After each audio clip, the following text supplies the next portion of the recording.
to hang around. You know, they're waiting for food. They're waiting for like bread scraps and stuff. So one of Tony Aguirre's jobs at the Blanchet farm is taking care of the ducks. He's up early to clean and feed for the birds.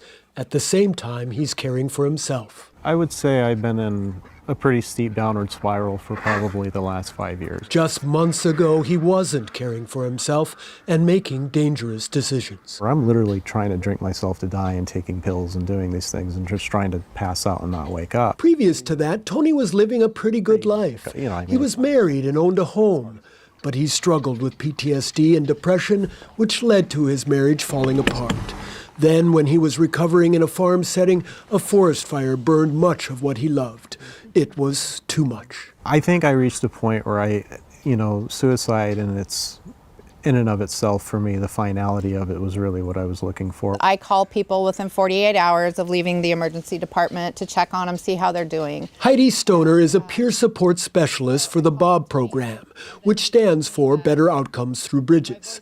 The program, started by the Providence Healthcare Group in 2016, helps determine what in a person's life causes them to often be in the hospital. That last time I was in the hospital, I had given up. Tony had been in the emergency department multiple times. Met him on the phone, and he had told me he had drank a lot of vodka and he was getting ready to go back to his room and take the rest of his pills and commit suicide. That's when Heidi brought Johanna in to help. People who are depressed and thinking about killing themselves, it's all-consuming. Together, Heidi and Johanna showed up in person.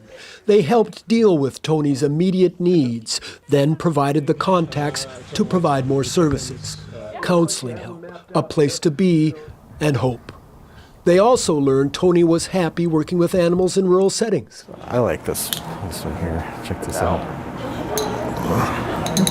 They helped him get to the Blanchet farm to begin the work of turning his life around. Along with the big bonus of designing and making things in the shop. She's talking to me. Caretaking for the animals is a natural fit for the former veterinary assistant. Connecting with another being. There's something to that. I came from a really dark spot in my life, and I want to see that for other people. That's also part of what's helped me, is being able to work with people that have been there and have climbed back out of that dark place. Tony has months to go in building his future, and he wants his story to assure others that asking for help is the start. People could just hang in there. They might be fortunate enough, too, to have someone like that come into their life, you know. In Yamhill County at Blanchet Farms. Hi, guys. Hi. I'm Stephen Redlin, KGW News.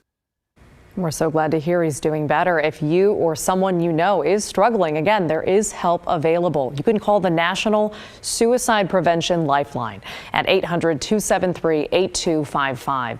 And specifically, if you're in Multnomah County, you can call 503-988-4888. That's 24 hours a day.